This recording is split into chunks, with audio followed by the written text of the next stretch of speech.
Good afternoon, everyone. Welcome today. My name is Aileen Novick. I'm the manager of School Tour and Public Programs. We're so happy to have all of you here for our last spotlight lecture of the season on this nice hot date for Tapestries. I want to tell you this talk is sponsored by the Bernard G. and Louise B. Palitz Fund. Today our lecture is being recorded by Pixel Nectar so that we can show people in the future. So just if you ask any questions at the end, just know that we are recording this, that you will be able to find later on our WHAM YouTube channel. So if you haven't visited that, that's a great place to find past talks, curator chats, so take a look at that. I do have a few upcoming updates to share with you. One is you have one more week to see our exhibition, Reflections of Changing Japan, the Evolution of Shinhanga. That exhibition will close next Sunday, the 29th of June. Saturday at 1 p.m. will be our last public tour of that exhibition. So if you haven't gone in to see it or you want to see it again, you have one more week. We're also introducing our July after hours. These will start at the museum on Thursday, July 10th, and then all the following Thursdays from 4 to 7 p.m. the museum will be open, with the courtyard open for drinks, and the galleries this year will also be open for these Thursday evening after hours. So please join us for that. They are $20 for the general public and free for museum members. Please also spread the word. Our next free day is Saturday, July 26th, in celebration of our Treehouse Brewing Company pop-up beer garden that will run from 1 to 4 p.m. in the courtyard. Hopefully the weather will be a little cooler than today, with free admission to the galleries all day. There will also be spirit tasting in Renaissance Court. We will have some ale-inspired tours for you to go on, so please join us for that free day. Now I would like to introduce Delaney Keenan, who's our Assistant Curator of European Art and co-curator of From the Vault, Collecting Tapestries at the Worcester Art Museum. She'll be introducing today's speaker for you. Please help me welcome Delaney.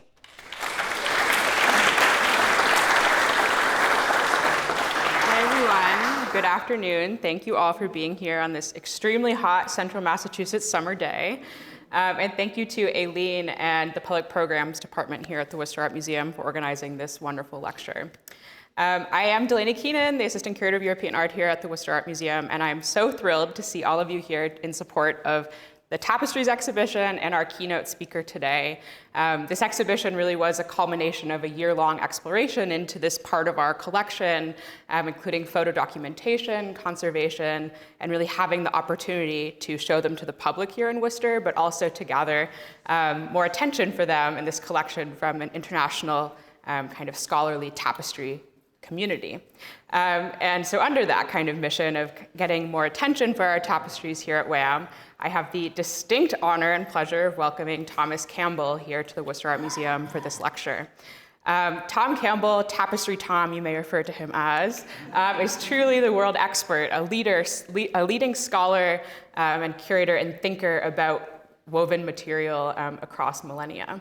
And Tom is joining us today from San Francisco, where he is the Director and CEO of the Fine Arts Museum of San Francisco, and has done wonderful work there over the past, I guess since 2018 now.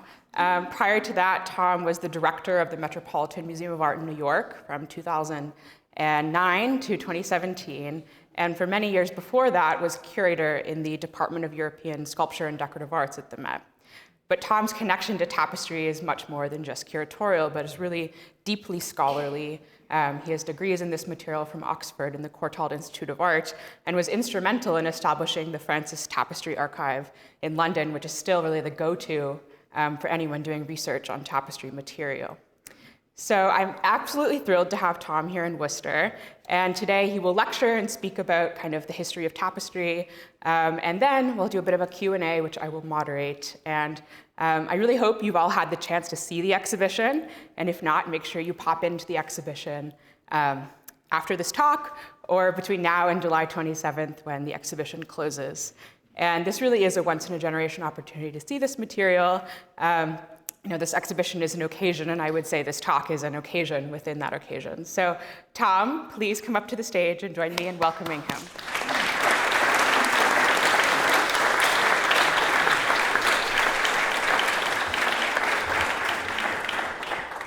Delaney, thank you, and thank you all for being here this afternoon. It's a great pleasure to be here. It's a great pleasure to see this very interesting exhibition, and congratulations to Delaney for organizing it, and Matthias and all your colleagues for putting it on. It's wonderful to see these objects brought out of the vault. What I'm planning to do in the next 45, 50 minutes is to try and give a kind of a quick overview of the kind of context in which these tapestries were made. I will be leaving out much more than I'm putting in, but I'll be happy to answer questions that arise afterwards. So let's start with the basics. Today, tapestry is a term that is often used to describe any kind of ribbed, textured material, very often machine-made. But when we're using it historically, the term describes a kind of hand-woven textile, generally, but not always, figurative. The principle of tapestry weaving is very straightforward. You have plain threads, the warp threads, running between two sticks or two rollers, and then you interweave colored threads the other way. The weft threads go in and out, back and forth. And by varying the colors of the weft, you build up a pattern. And you tamp the wefts down so that the warps are totally covered. It's basically very simple. And because it's so simple, we know that people have been making simple tapestries from the earliest kind of recorded history. Generally, objects don't survive from much more than 2,000 years ago because, of course, textiles are so vulnerable to damp and moisture and moths and all sorts of things. But what does survive tends to have survived in dry, very dry, arid circumstances. So, for example, there are lots of tapestry fragments that survive from ancient Egypt, especially from the Coptic culture, where small tapestry medallions were made as adornments for costumes. And in the exhibition, you'll see a number of these such small tapestry panels, which slightly gruesomely generally survive because they were used to wrap mummies. So what we're seeing probably come from mummy wrappings. The other place that we have very early tapestries surviving from are the burial sites in ancient Peru. And similarly, in the case, just by the entrance to the exhibition, you'll see some very early Peruvian textiles, which give a kind of a broader context for this exhibition. But the majority of the tapestries in the exhibition, all the large pieces, were made in Europe between the late 15th century and the early 20th century. And tapestry really becomes a large industry in Northern Europe in the kind of 13th, 14th centuries. And it benefits at that time from the ready availability of wool and the existence of guild systems that encourage specialization of the weavers and concentrate the labor force, concentrate a skilled labor force in northern France and in the Netherlands, what we think of today as Belgium. The tapestries we're going to be looking at were woven on fairly simple looms. They could be either upright, this is called a high warp loom, where the warp threads are stretched between a roller just above the picture plane here, and you see the roller at the bottom. And the weavers sit, with the high warp loom, the weavers sit behind the face of the tapestry, passing the colors back and forth.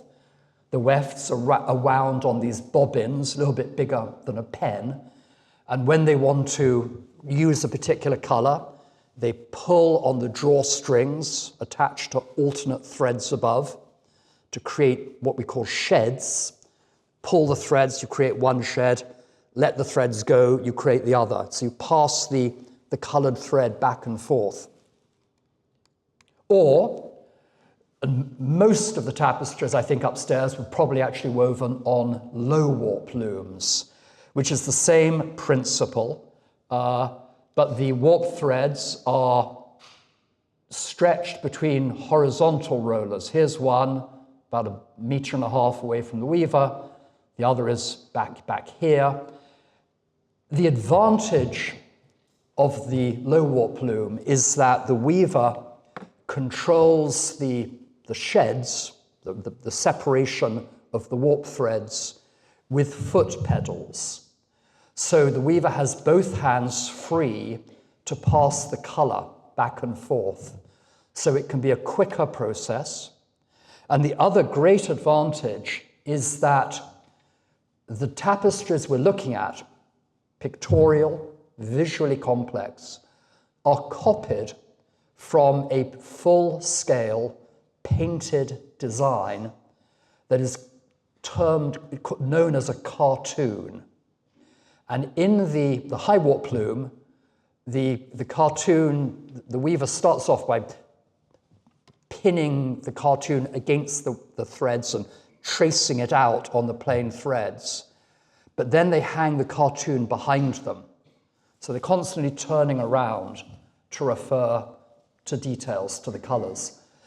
With the low warp loom, the cartoon is placed directly beneath the warp threads. So to see where they are, the weaver just has to look through the threads. And it means it's a much faster, more instinctive process.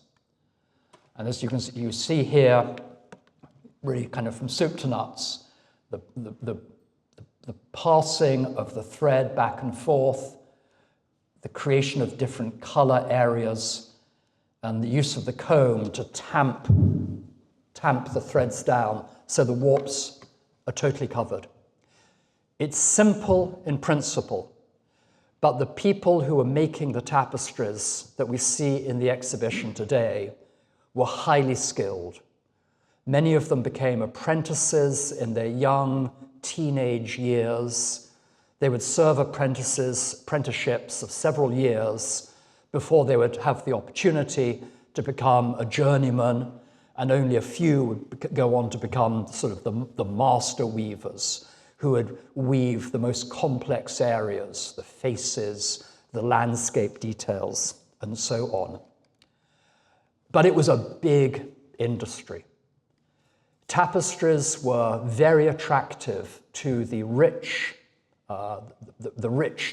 people of the time because they were portable, they could be carried from one residence to another, they kept out the drafts, and above all, in a time when any kind of imagery was very rare, tapestry was a huge canvas to demonstrate your power, your wealth. And so we see in early medieval manuscripts, we see tapestries in the background of the homes of the great. Some of you will know the so-called Très Riche of the Dukes of Berry that survives at the Chateau of Chantilly in France. It's actually on display right now. It's an incredibly rare manuscript that shows very realistic presentations of the Burgundian court, the French courts, in the late 15th century. And in this particular image, we see the lord of the manor at his high table with a huge fire screen protecting him from the heat of the fire behind. All his servants are serving him his dinner. And then around on the wall behind, we see this huge history tapestry with some battle going on. I've got a detail. We'll zoom in. So you see how it's hung up by nails. You see all the armorials of the protagonists. So this gives a nice idea of just how impactful these tapestries were. They were practical, they were a form of decoration, but they were a way of conveying ideas. You showed the mythological heroes you wanted to be associated with, or you even showed yourself or your ancestors their glorious victories and so on. So it was a form of propaganda. Here's an image of the French court in the mid-15th century, Charles VII or Charles VIII's court. And again, here you see a grand setting, and with these wonderful armorial tapestries on the walls, striped in red and green and white, with the coat of arms of the royal family held by these winged stags, Charles VIII. Now, what survives from this time? Not much, but you do have here in Worcester 2 very early fragments from a set of tapestries that depicted the story of Troy. And these are extremely interesting because the set that the series that these fragments come from is very well documented. We know that the cartoons were owned by a very rich merchant called Pasquier-Grenier, who lived in Tournai in the second half of the 15th century. And at the time, Tournai was one of the leading centers of tapestry production in the Low Countries. Grenier was a merchant. He dealt in grain, he dealt in wine, he dealt in bullion, he lent money to the Burgundian dukes, and he owned tapestry cartoons. And when he got a commission from a set of tapestries, he would farm out those cartoons to the workshops in the town, along with the advance costs of the materials and of the labor. And a set of tapestries, in this case, the set had 11 pieces, each piece about 5 yards high by about 10 yards wide. So it's like over 100 yards long and as high as this wall. But a set like that might be made in 2 to 3 years and would probably involve as many as 100 weavers working, maybe 60 or 70, working on 11 separate looms. So this was really, it was a labor-intensive industry. And Tournai was almost like the Hollywood of the time, making these big images. And we know this series was reproduced on 6 or 7 different occasions. Charles the Bold, the Duke of Burgundy, was given a set in the early 1470s. The Duke of Montefeltro in Italy, the great condottieri, he had a set by the early 1480s. The King of France had a set by the mid-1480s. And the King of England, Henry VII, had a set sometime in the late 1480s. And almost all has now been destroyed. A number of fragments survive, but the preparatory drawings are at the Louvre in Paris. So we know exactly what the full series looked like. And 4 enormous pieces have survived at Zaragoza in Spain, which really give you an impression of how overwhelming tapestries like this were and what they were like to look at. This is one of those tapestries. As I said, it's about 5 yards high, but by about 10 wide. This, we're seeing the Trojan horse being taken into the walls of Troy. Here's the horse back here with a Trojan sitting on it, little knowing what's about to happen. And then we see the violent battle as the Greeks emerge and storm Troy and sack and pillage. There's a detail. Now, of course, we're looking at an image that reduces a much larger object to a smaller illustration. So it's difficult to read, but it's additionally difficult to read because tapestries of this time are almost like jigsaw puzzles. They're incredibly dense, very two-dimensional, with the emphasis on pattern and intricacy. And this was a style, but in part it was a style that came from the innate characteristic of tapestry. Because, of course, this is a period when painters in Northern Europe are learning how to paint in oil paints, learning how to create the illusion of depth, of volume, of light and shadow. We don't see that in tapestry because where a painter can blend colors directly on the canvas or on the panel to go from dark to light to dark, shadow, highlight, shadow. A weaver can't do that. He can't blend colors. He's working with pure color. So if he wants to give the illusion of shape, he has to create lots of small interlocking triangles, going from a dark color to a medium color, and from a medium color to a light color. It's very time consuming. And so the designers of the day, they knew that.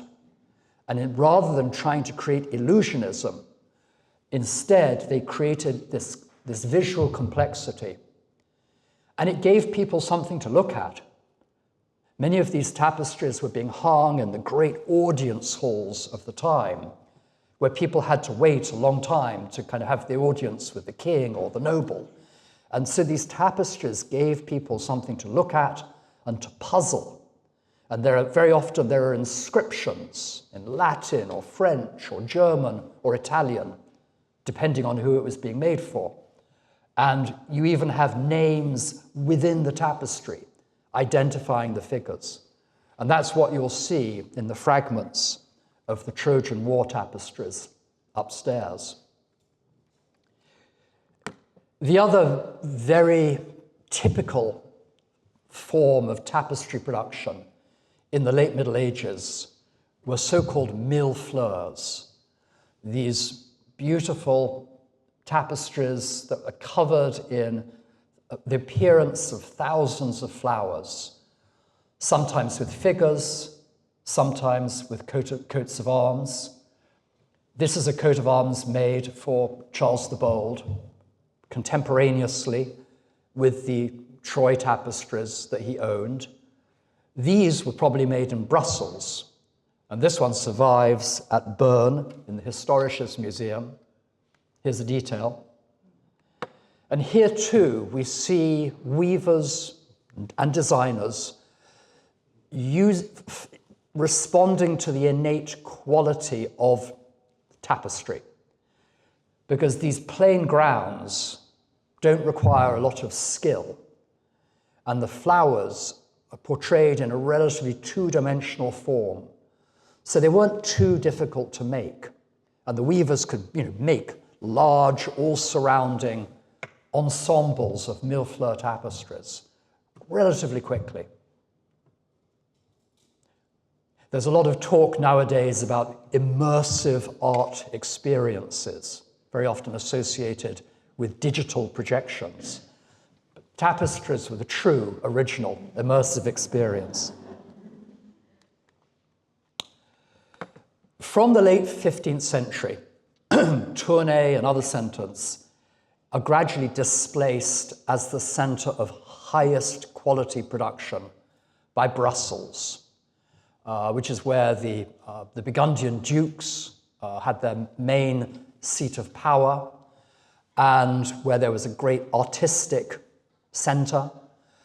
And we begin to see, from around 1500, the influence of oil painting really beginning to make its effect in tapestry. You get pockets of more and more illusionistic weaving, For example, this is an image of Christ in glory that was designed to hang above a throne. We believe it comes from the collection of King Henry VII. It's now at the National Gallery in Washington. And you can see that the faces are very delicately picked out. But that said, most of the rest of the tapestry continues, it's full of these richly folded and decorated costumes and decorative architectural elements. So again, the weavers are not being forced to try and create depth. The illusionism is not too challenging. And this is very typical of early 16th century Flemish tapestries, Brussels tapestries. It's the context in which the great Last Judgment tapestry upstairs needs to be understood. The Last Judgment tapestry is one of a set of 10.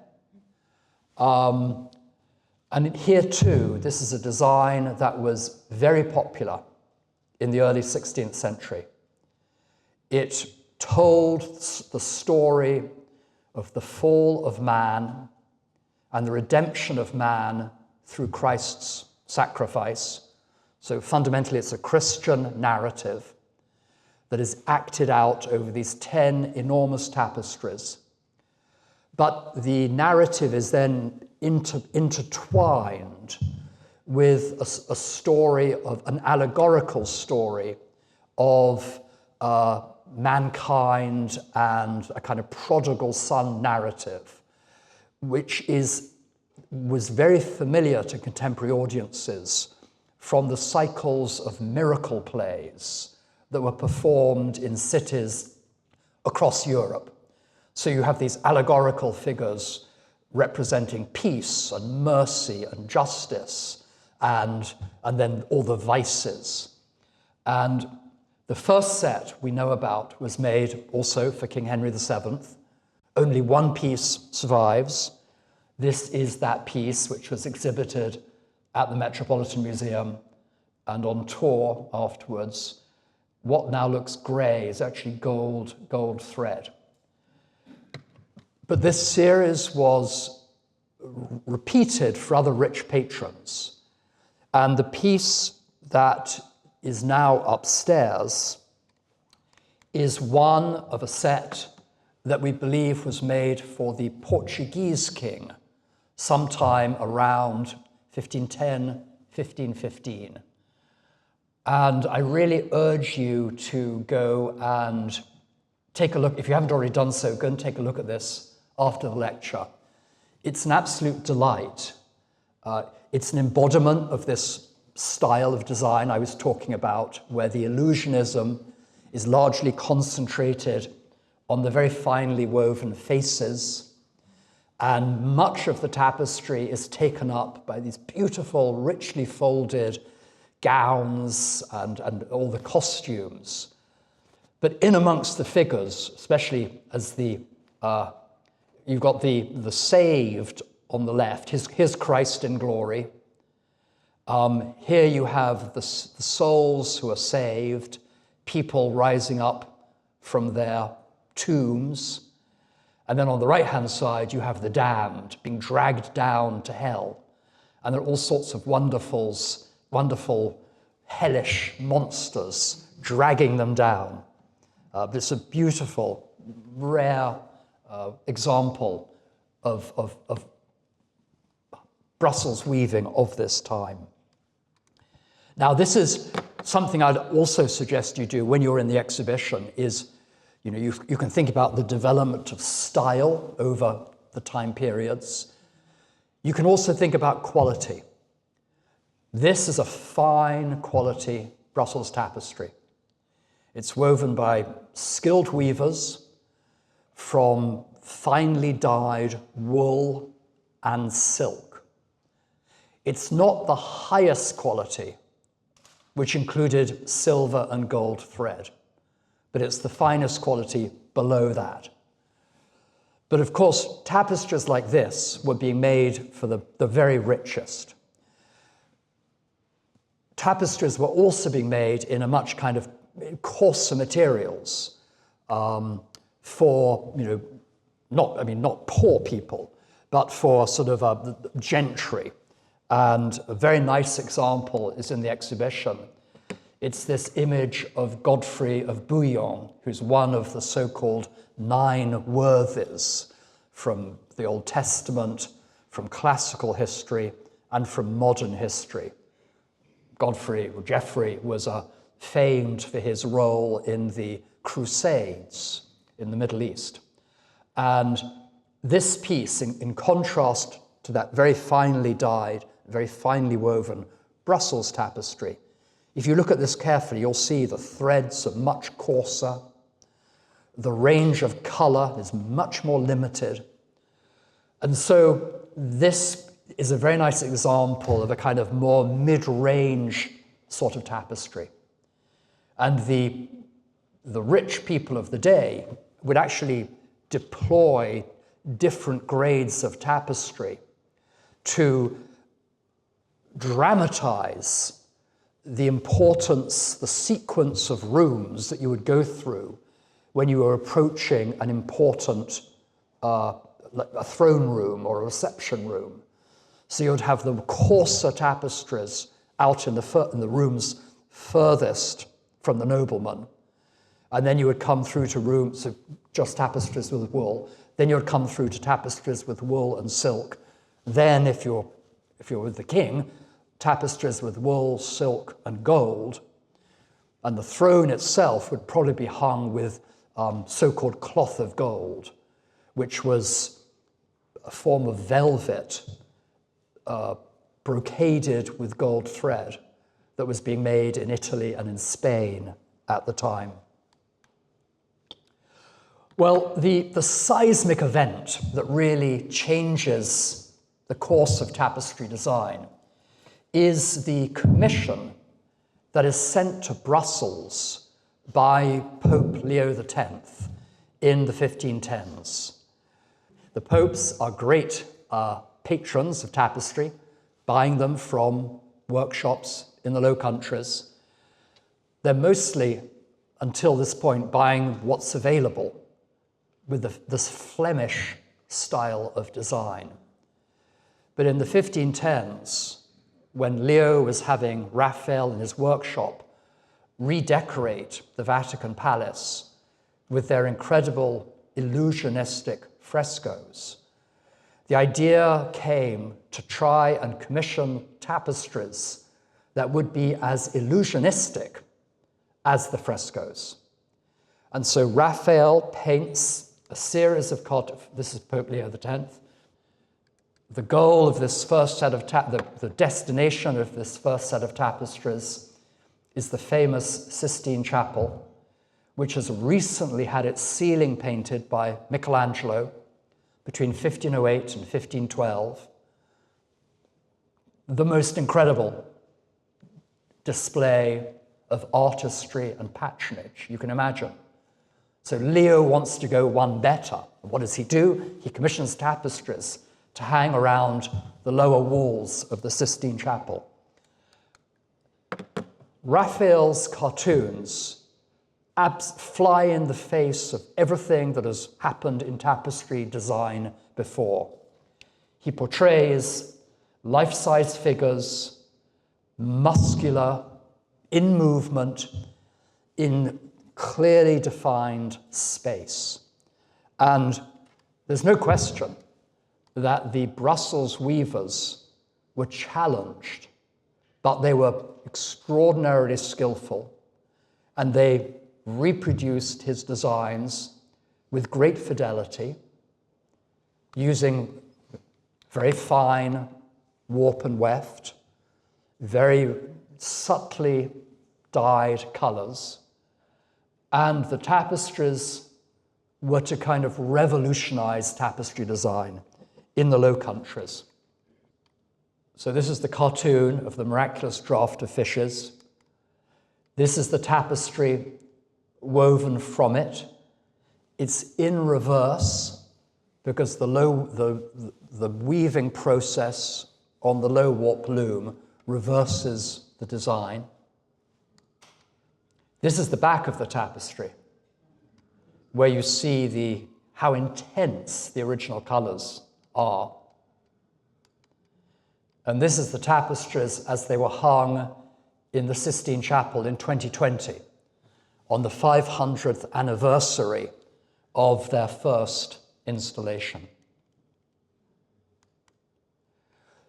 So this is the first of a number of series of designs that Leo commissioned. And it really, as I said, it revolutionized tapestry design. And in the second half of the 16th century, you really get the golden age of Brussels tapestry weaving, because you have Flemish artists who are responding to the challenge of Raphael's designs, and you have the patronage of rulers like Charles V, enriched with gold coming from the New World. You have Henry VIII, enriched by the plundering of the monasteries. King Francis I of France, the richest territories in Europe. And they are all using tapestry as their primary form of display. Here's a detail of a wonderful set of tapestries made for Charles V that is now at the Louvre. It's called the Hunts of Maximilian. It's actually the Hunts of Charles V. This is his brother, Ferdinand, about to kill a massive boar. So this is demonstrating the prowess of the Habsburg family in peace. There was another set made from designs by the same artist, Bernard von Orly, depicting the defeat of the French army at Pavia in 1525, which was recently on display at my museum in San Francisco, at the de Young, and will be going on display in Pavia later this year, because it's the 500th anniversary of that battle. Here's a detail of the dogs in that particular tapestry, just giving an idea of how in these highest quality tapestries, the Flemish designers and weavers really achieve amazing illusionistic effects. But they continue to embed them within designs that are very often highly decorative. They'll give the illusion of illusionism, but they know how to kind of make it not too challenging for the weavers. They fill the surface with all sorts of detail and decorative components. And that is typical of great Flemish weaving in the 16th centuries, and indeed beyond that. Here's a contemporary engraving showing Charles V, his throne room. We see a great throne canopy above him, and then all around, huge tapestries drawn back over a doorway, in this case. Henry VIII, I just mentioned, another great patron. Some of you may have been to Hampton Court, where there is a magnificent set of tapestries made for Henry that depicts the story of Abraham and Isaac. And it was a very resonant story for Henry because, as many of you will know, he ran through quite a few wives in the hope of having a male heir. And when he finally has a young prince, Edward, the story of Abraham and Isaac is very resonant because Abraham's leadership was a covenant that was transferred to Isaac through God's blessing. So it was a resonant comparison for Henry. So it's just a reminder of how tapestries are grand, impressive, but frequently they're also a form of propaganda. What I'm going to show, this is one of those tapestries. This is the so-called sacrifice of Isaac, when to challenge Abraham, God commands him to sacrifice his only son, Isaac. And we see them heading up the hill here. There's Isaac carrying a huge bundle of sticks. Up here, here's Abraham just about to slit Isaac's throat and to burn him. And there is the angel of the Lord stopping him in the nick of time. And there they are together, giving praise, while down below their servants are looking up and saying, hey, what's going on up there? Typically, so often you have multiple scenes with one tapestry, and these rich borders expand the narrative with a whole allegorical sequence of allegorical figures. But what I want to show you, so this is the front of the tapestry. Look at all these gray areas. This is gold thread where the gilt has been rubbed off by cleaning over the years. I'm going to show you the back of the tapestry. So hold in your mind Abraham and his shoulder and this ground here. Do you see just the extraordinary color of the gold? Just think how these tapestries must have looked when they were new, lit by candlelight. It must have been overwhelming. And I think this is something we now forget. So often you see faded tapestries, and you have to remember, they were once brightly colored, and there was almost a theatrical element. The great ones were only hung for special occasions, and then they would be put away to preserve them. So when the great ones were put up, it really dramatized the importance of the occasion. Well, the whole Flemish tapestry industry was turned on its head in the 1560s, 70s, and 80s because of the civil war that broke out in the Low Countries between the Spanish-backed Catholic authority and the breakaway Protestant northern provinces. And many of the weavers, many of the artists in centres like Brussels and Antwerp fled to Germany, to England, to France. This is an engraving of the sack of Antwerp, which was the main distribution point for tapestries at this time. Thousands of people were murdered. The tapestry pant, the tapestry market was plundered.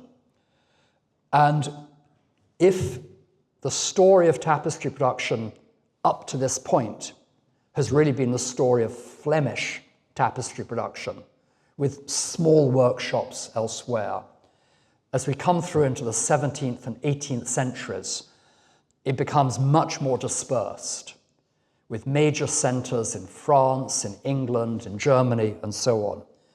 I can't talk about all of them, but what I just want to say is, just to give you an idea of the ongoing importance of tapestry.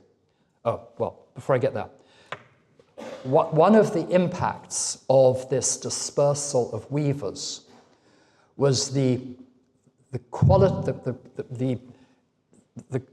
skill that was required for those very illusionistic tapestries is not there in Brussels anymore. And in the late 16th and early 17th centuries, we see a lot of the designs becoming much more patterned. And there's a lovely example of this up in the exhibition. It's from a set of 6 tapestries of the story of Titus, the Emperor Titus. And as you see in this piece, we have Titus on his throne, flags behind him, one of them saying SPQR, and he's receiving homage from some defeated, turbaned foes who are bringing treasure to him as payment. And in the background, we've got the sack of their city, the burning of their ships, punishment, people being executed and crucified. And it's all set within these deep borders.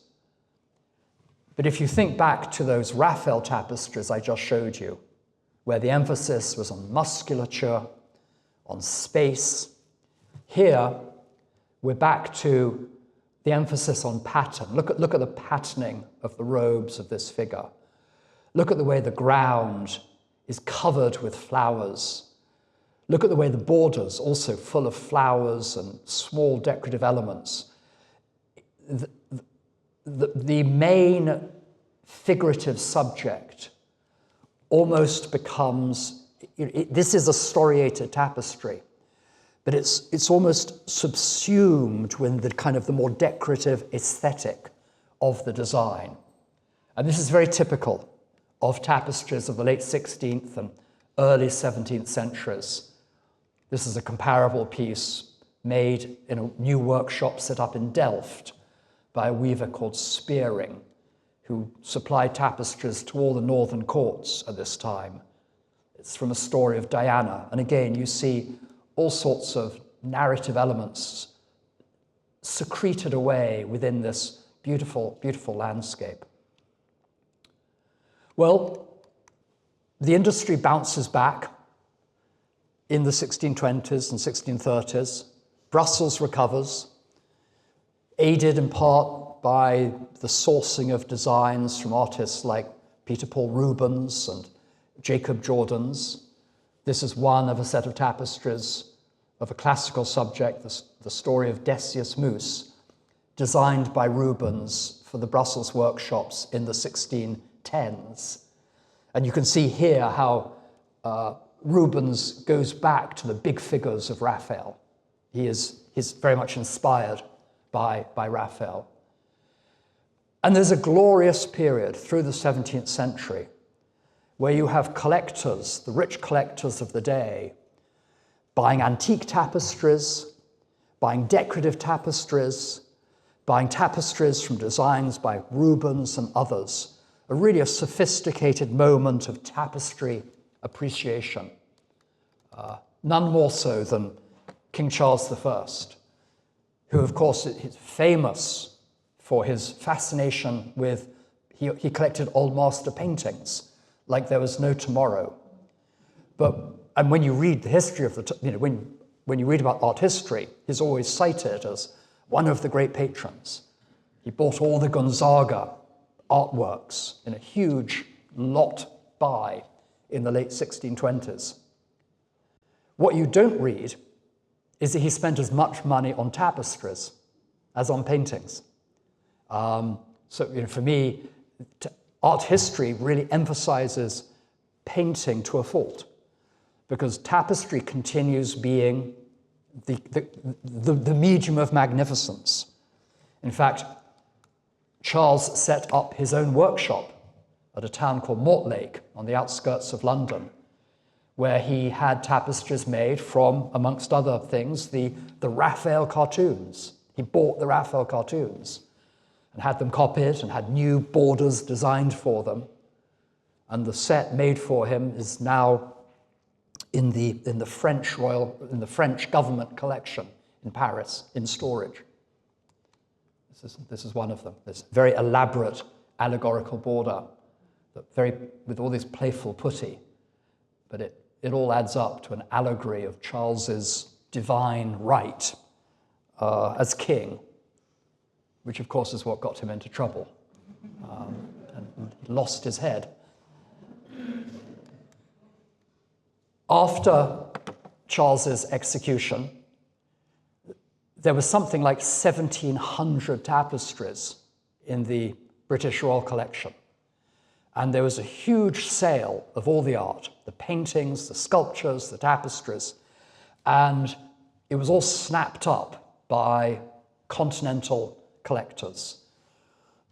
All very discreet, because of course the Spanish king couldn't be seen to be buying the works of art that had been owned by a brother king. The same went with the French king.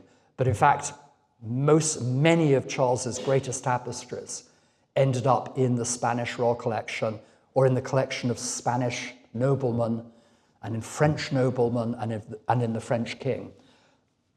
Cardinal Mazarin was a huge tapestry collector. He bought many of the finest pieces from the sale of Charles's possessions, and they all end up going to the French king, Louis XIV, who we see here in a scene of his court that was designed in the 1670s. This is actually a detail of a huge tapestry that showed Louis XIV. Louis XIV was a great tapestry patron. He set up a workshop called the Gobelin in Paris in the early 1660s and had tapestries made that depicted him, his victories, the classical heroes like Alexander. This is the crossing of the Granicus by the forces of Alexander. Just look at how extraordinarily pictorial, painterly, these tapestries are. These are the finest tapestries really ever made, along with the great Brussels tapestries. And here we see, this is an engraving showing tapestries being hung at the French court in the late 17th century.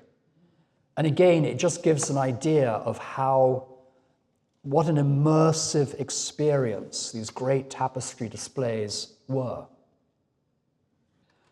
While great tapestries were being made for the king at the Gobelin, other workshops were set up at a town called Beauvais that made more decorative, cheaper tapestries for the French nobility.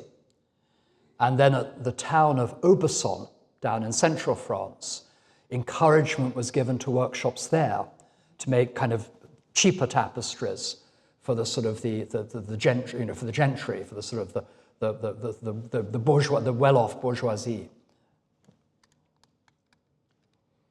And as we come through into the 18th century, the historic tapestries go on being used as a form of court splendor.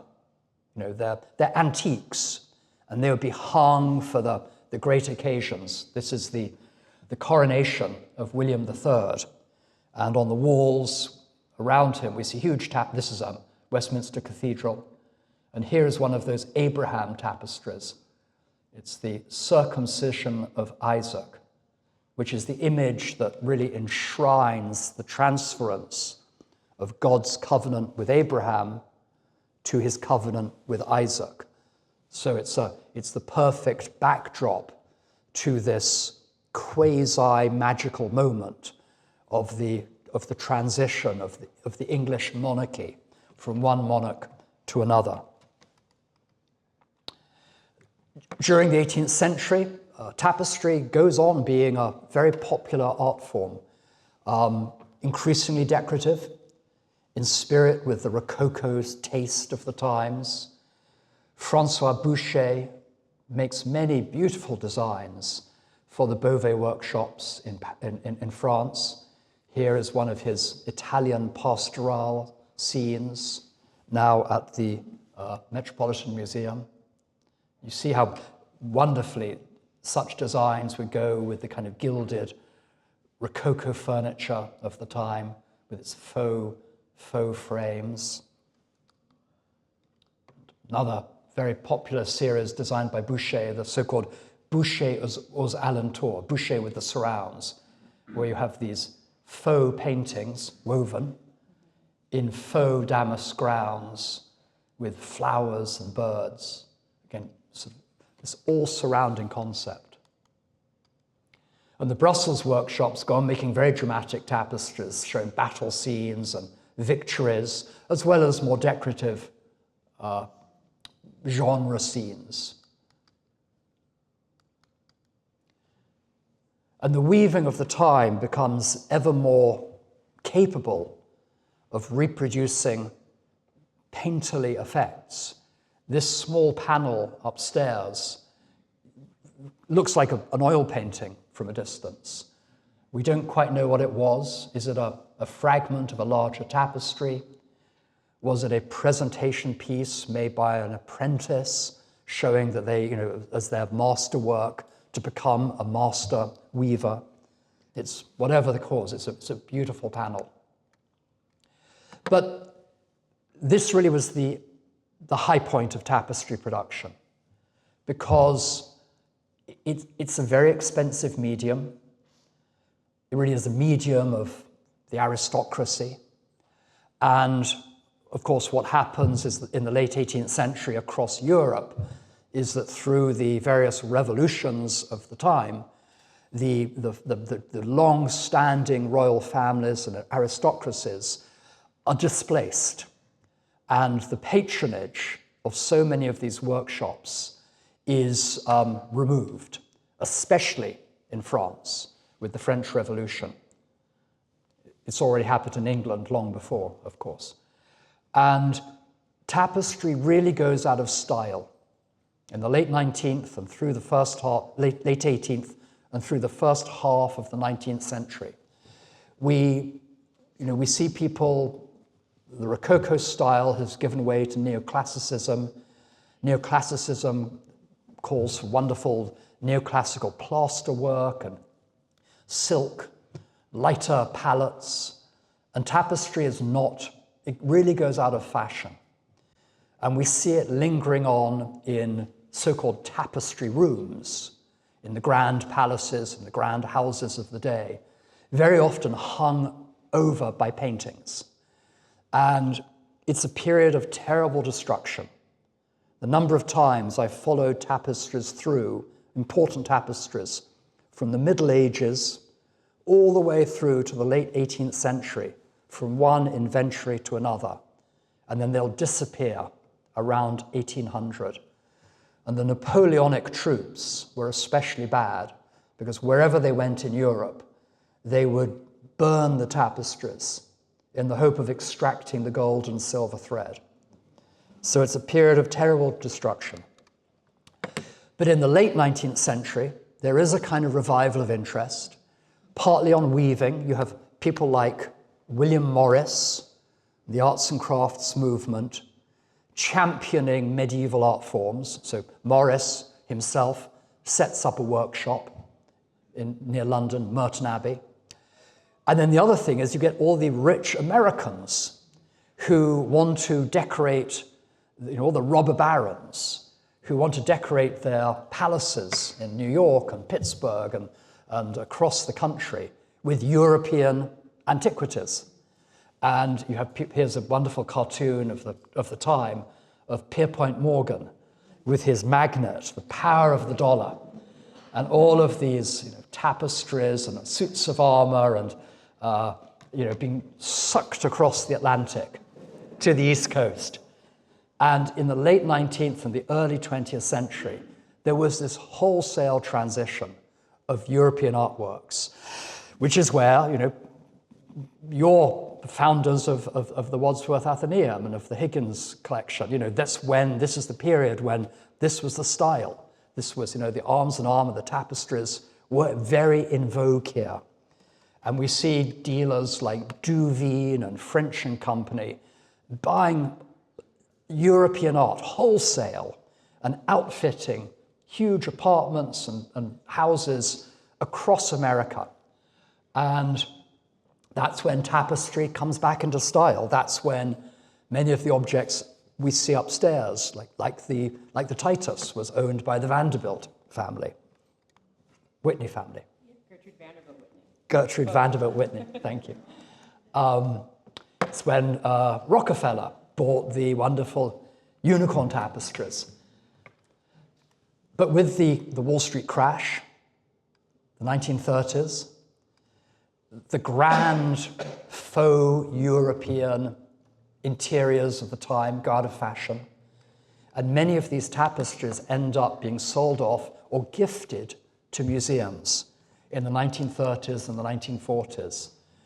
And that's really when the modern era of scholarship develops, especially really after the Second World War.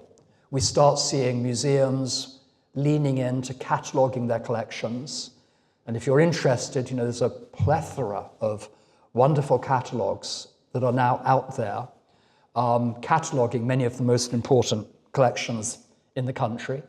I'm absolutely delighted that with the catalogue of your exhibition, that corpus is now expanded.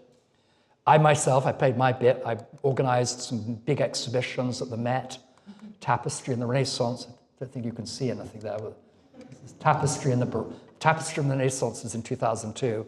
Tapestry in the Baroque was in 2007. Those are some of the interior shots of the galleries. It's magnificent. And the catalogues are still available on eBay. I don't benefit, but they're readily available. And what's wonderful is that coming through, and I'll finish here, coming through to the modern day, there is still a very active weaving community in Europe and across the States. In Paris, you can still visit the Gobelin, where they're still making tapestries for the government on high and low warp looms. You can visit and see how it's done still. And then there's all sorts of wonderful individual weavers. One of my favorite is Helena Henmark, who's here nearby in Connecticut, whose tapestries are very distinctive because she plies multiple threads together of kind of complementary colors and weaves these twisted threads so the surface of the tapestry close up is like an impressionist painting.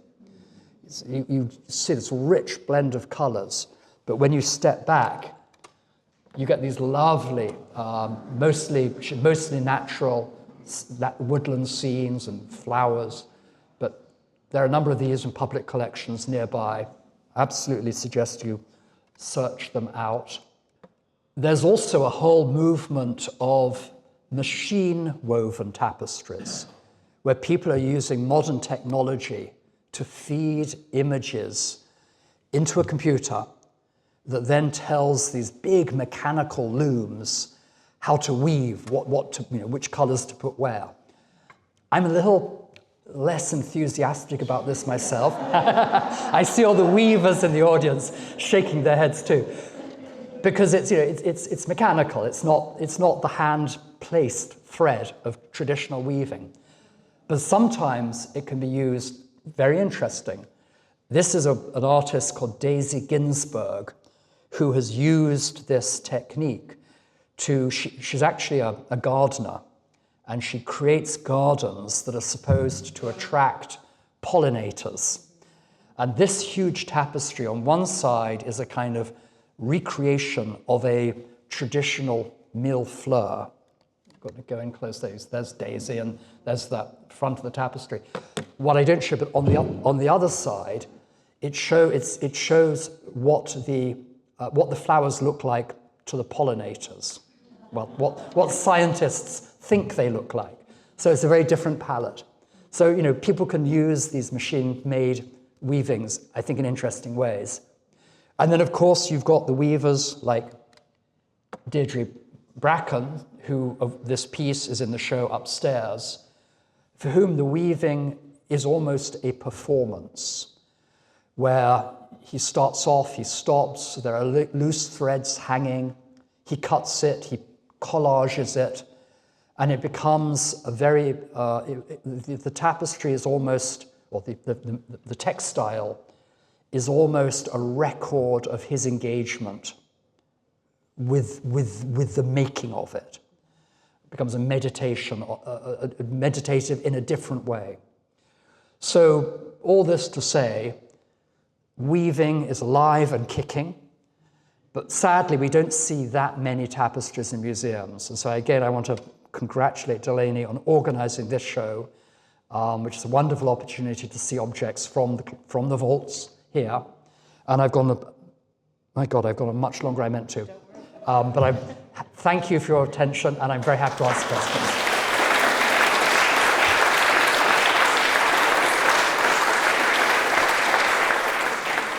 Thank you very much. We do have some time for some questions. If some folks need to exit, feel free to go at the back. My colleague Neil has the door there. But we'll take a few minutes for questions. So put your hand up if you have one, right here. What is the Dion doing to create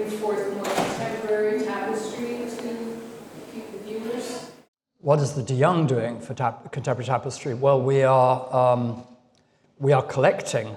We have a strong collection of modern and contemporary textiles, including a number of tapestries.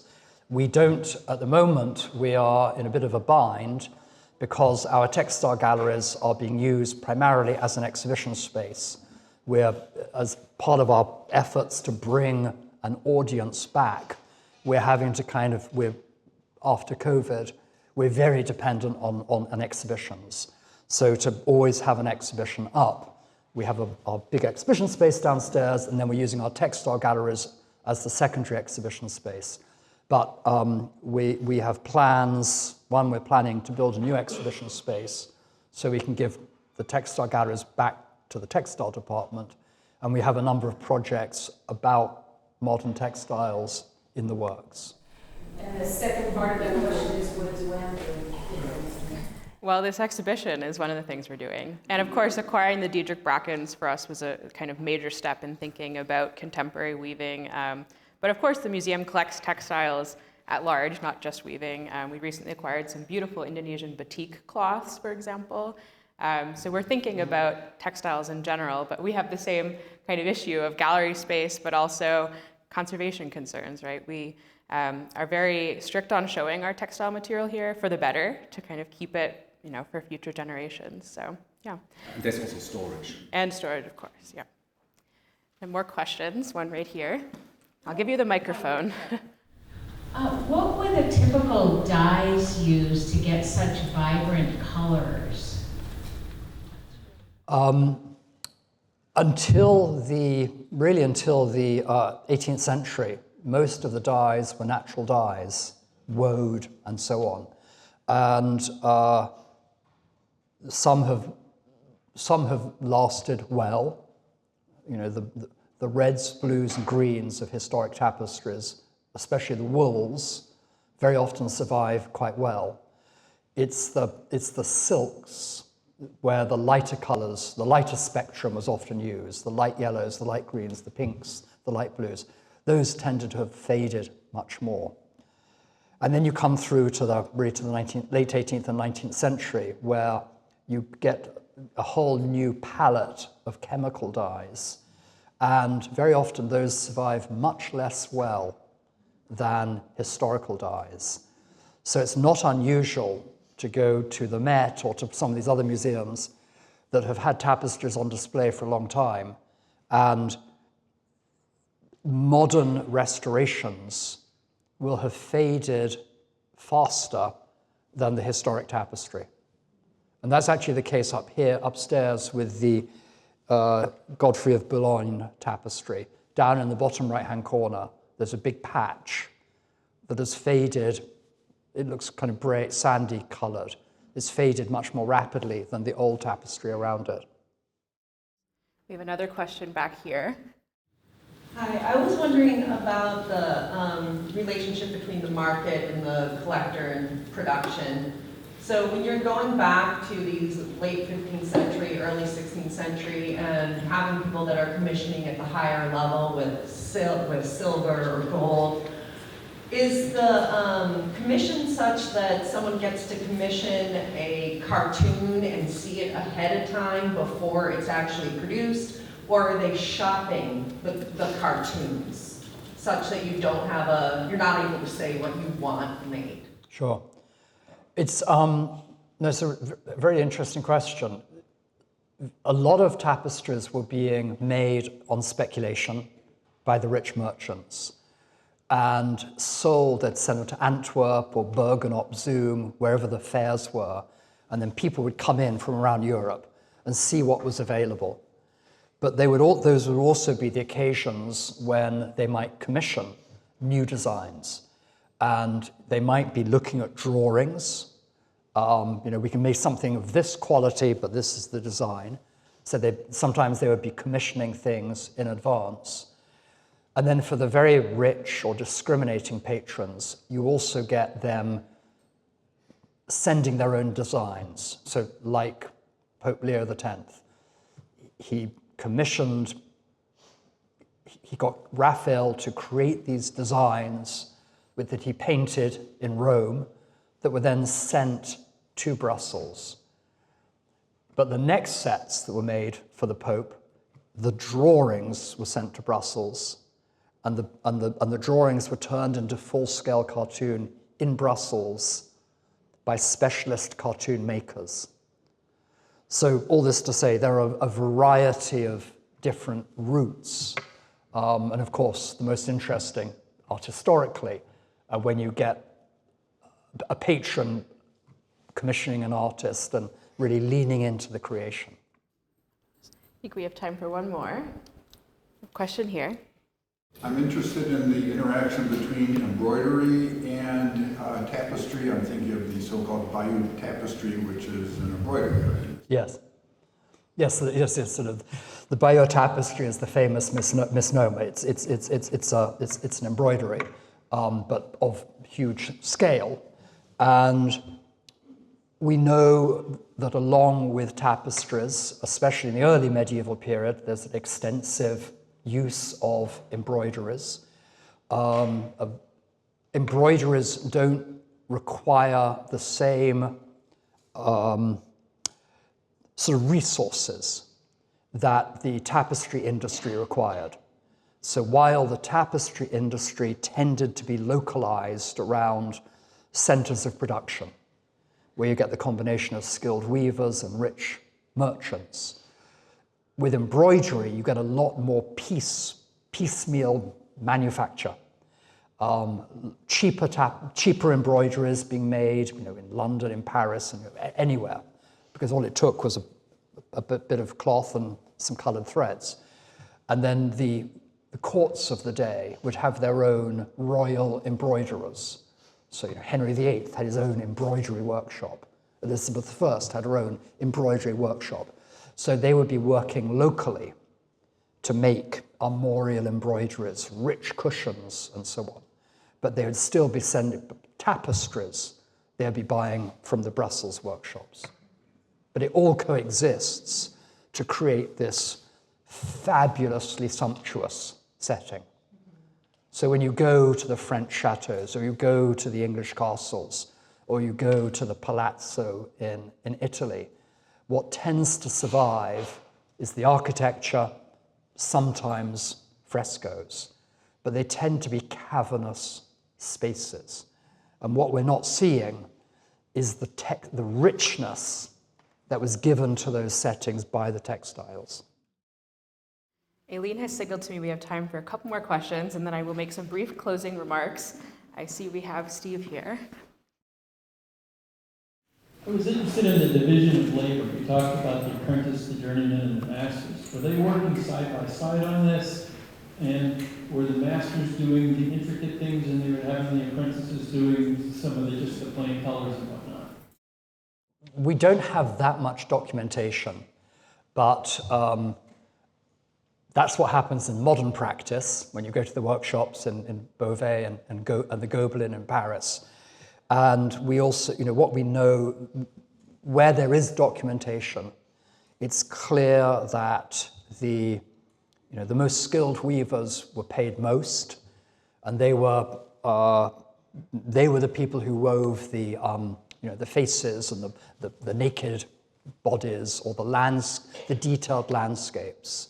And then the less skilled weavers would be kind of doing the filling in everything else. So I think, yes, tapestries are woven sideways on. So you'd have 4 or 5 weavers sitting side by side at the loom, working across the face of the tapestry. And I'm sure that there would be, people would be moving around. When you get to the face of the principal figure, you call in, the leading face weaver. And in the 16th century in Brussels, where the weaving really, and at the Gobelin in Paris in the 17th century, where you get these really quite extraordinary illusionistic tapestries, it's clear that there was a specialization. There were some weavers who specialized in faces and others who, the illusion of water or the illusion of fire and smoke, and clearly, or marbling. There was clearly there are periods where you get these teams of very, very skilled weavers. We have time for one more question. I think Paula had her hand up first at the very back here, so I will rush over here. And then we'll be around after for additional questions. Thank you for a wonderful, wonderful talk. Wow, in 1 hour we covered the history. Such a treat to have you here. Thank you for coming. I'm just curious about, you constantly refer to they, them, he, they, like men. Was it mostly men who were the weavers throughout the history of tapestry? And when did that maybe transition to mix men and women? Because nowadays, usually we associate tapestry making or weaving with women. So if you could say a few words. Yes, it was an industry that was dominated by men, really until quite recent times. The exception is that we know of a number of cases where workshops, where the owner of a workshop died and his widow took it over.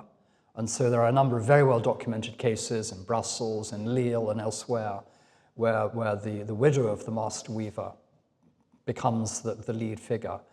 But there's very little evidence that women were given any entry to the guild system. It was very much about training up young men. I think that shifts in the